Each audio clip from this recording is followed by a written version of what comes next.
She went to him as a human being. I am fully capable of No, handling you are not fully capable, and you know it. But she is met with, yet again, these impossible obstacles and hurdles. That is not your f***ing call! It ain't right, that's my call. I'm trying to protect you and my patients. When we spoke at the junket, the elephant in the room was that something was clearly off with Baran, but you had to be really careful about how you talked about it. Yes. At what point were you actually let in on what was going on with her? So it was actually during the audition process. At the final step, there was a chemistry read with Noah and an in-person test. So they brought me from New York to LA, and at every step of the process, they added a scene. So I had the initial audition, which was a self-tape, then I had a callback over Zoom, and they added another scene. And then in the final step, they added another scene, which was basically a very casual expositional scene about her condition. Just her talking to Dr. Robbie, like I said, very casually. So obviously it didn't play out like that, but it did seed this idea that this might be something they're working with. When I was cast and I read the first episode and I saw the freeze. Is there a problem? I thought, okay, this is definitely what they're working with. And then I sent an email, I think, to Scott, and I just confirmed with him that it was indeed what was happening, and he confirmed. So from then on, I knew I didn't know exactly how the climax would show up, but I knew there would be a climax, a reveal at some point, and I kind of had to work my way backwards from there. Yeah, it was already so clear to me who this woman was and what she was working against without the condition. But I think that this condition, her temporal lobe seizures, definitely amplify everything, her experience and the drama. Knowing what she's carrying doesn't mean it's top of mind in every scene, but it is always there. How much were you thinking about that split between what's going on inside her and how she's presenting herself on the outside, especially depending on who she's with? I mean, I'm always fascinated by us as human beings. And so therefore, as characters, what is public? What is private? What do you share with your best friend? What do you share with your mom? But then what do you share with your colleagues? And how do you present yourself at work? And I think there's a very clear divide with Baran. We haven't seen her in her personal life necessarily. We've seen her briefly mention her son, and what the color that brings out in her. But we saw her in that scene when she calls her neurologist. That's as private as we've gotten with her. And then in the last episode, we see different colors with Dr. Robbie that feel earned. Not to create any parallels here between the rest of us who don't live with this condition and someone like Baran who does, but we all hold trauma in our bodies, in our minds, and whether it's, you were bullied as a child or you were displaced from your homeland or whatever it is, we carry this in our life and it shapes the way that we see the world. It shapes the way we relate to the world and people. And so I think that with Baran, this manifests in a medical condition that she had very early on when she was 5. And it's a foundational part of who she is and how she exists in the world, and the sort of resistance that the world has shown her, and the obstacles, the hurdles that she's had to overcome as a result. She's become very good at hiding, but she's not irresponsible. So she really does prioritize her work and serving and caring for patients, and would never want anything to come in the way of that. And so it's something that she's learned how to manage her entire life. I mean, she's gotten a clear, very sort of ambitious medical track, has worked in a variety of fields, from research, clinical informatics, to working with Doctors Without Borders, to working at the VA and now Pittsburgh Trauma Medical Center. So she's learned how to manage it and how to hide it from the people, colleagues, that if they knew, they might try to jeopardize her position. But she's always been forthcoming and honest about it with the people that matter, like her medical team and her neurologist, who have always been advising her. So it's a delicate balance that she's had to live with her whole life. And overcome obstacles that, many of us have not had to deal with. But the fact that she has overcome these obstacles is is so impressive, that she is the woman that she is in the position that she has despite all of this, or really because of all this, because I would argue that it's made her an even more generous, more caring, more brilliant doctor, as somebody who has lived on both sides as the doctor and the patient, and someone who lives in such close proximity to her mortality. It changes everything. Baran, even before we meet her, she's described as systems-driven, methodical, someone who's almost wired for order. Watching her made me think about that instinct to impose structure. I personally dealt with dissociative seizures when I was younger, and that really resonated with me. Do you see her need for control as tied to living with something in her body she can't control? Absolutely. They are inextricably linked. There's no way that you can separate this desire for control and structure and order, as you put it.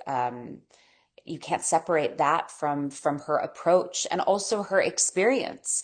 You know, working in countries, in places where the entire areas, entire cities or countries are seemingly one continuous emergency room, seeing the lack of resources, the scarcity of resources and help, and of course that informs how she approaches her work, and wanting to organize and do anything and use all of her knowledge and all of her experience and every tool she's got in the box to improve the system. It's not like she doesn't know it's a mess, but she's trying to do everything that she can in order to help improve it even a little bit. But yes, of course, that is directly linked. Her temperature, her temperament is you know, it is melded. It is tethered to this condition. Dr. Al-Hashimi, Dr. Michael Rabinovich, everybody calls me Robbie. Baran, please. Welcome to Pitt. Robbie doesn't call Baran by her first name, despite her request in episode 1. Yeah. Until he's brought in for that second opinion Yeah. and realizes she's the patient. Baran, is this you? What do you think it means to her to hear him say her first name aloud in that moment?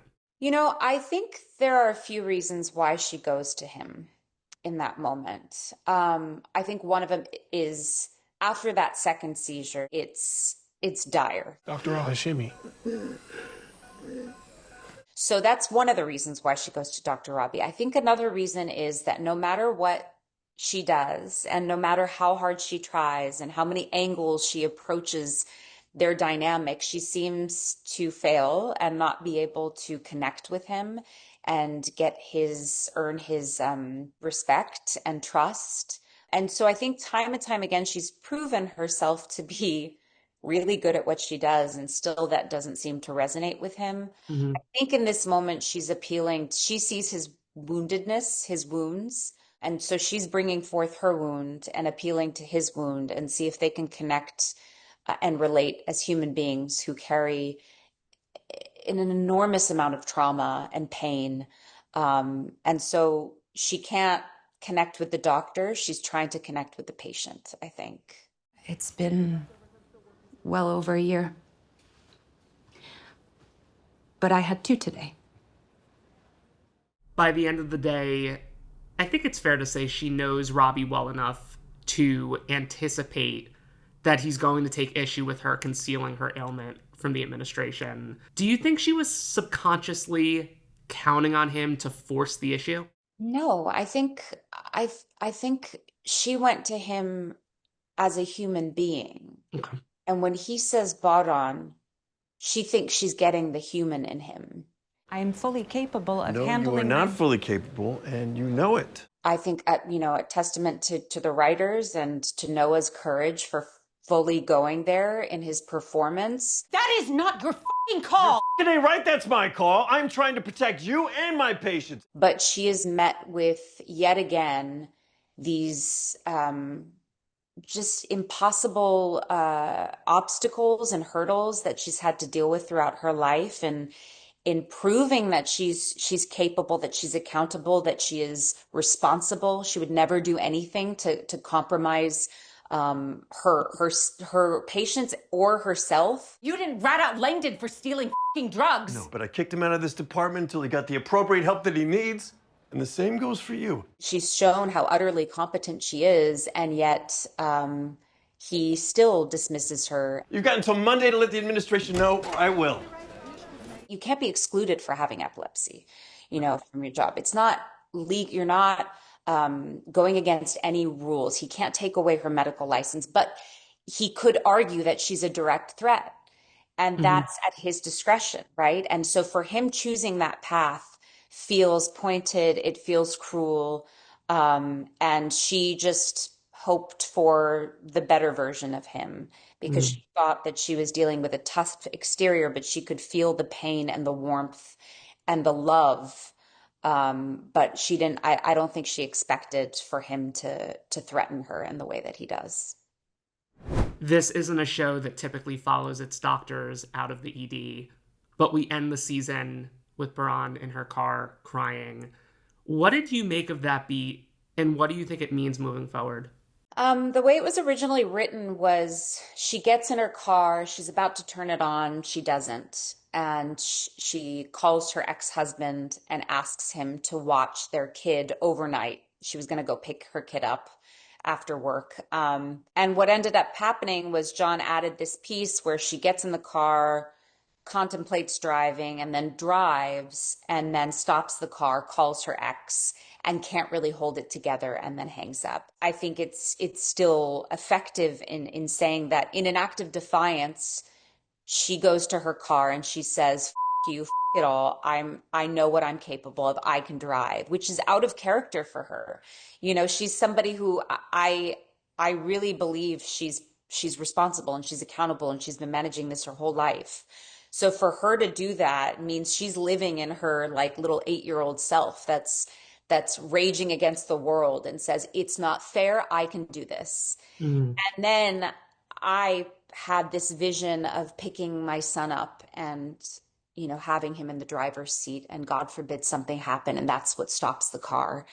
And that's what makes her completely unravel is the idea that she's been doing everything. She's worked so hard in her life to have the family and have the success in her work and be in this position where she can potentially affect change and plant seeds and empower the future of medicine, the future doctors, and to be that, to have that all taken away is completely devastating. So I think it's a beautiful moment and a beautiful exploration, and I'm grateful that she got to go through it. And in my life, I live by this idea of when something bad happens, you let it spoil your dinner, but not your breakfast.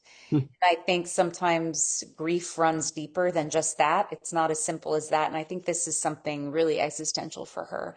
So it spoils her week, and then she comes back like a phoenix, even stronger. And that's what I've seen in my own life from the hardship that I've had. That's what I've seen from my mother and my grandmother and all of the women that I know in my life, is nothing can break you down. And sometimes these struggles just make you stronger.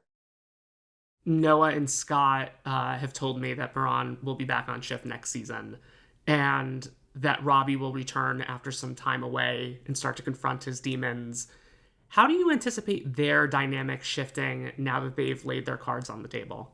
I don't know how deep we'll go into it. I have no idea. I just know that for her, he has punctured a deep wound in her with trust and revealing part of herself. Part of the reason why she revealed herself to him was to get closer to him.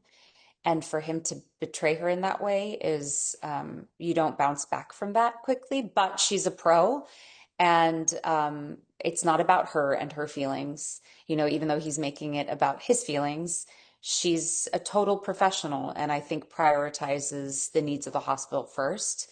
And so I imagine that she would go back to work and do everything she can to be even better than she was before, while managing her condition responsibly.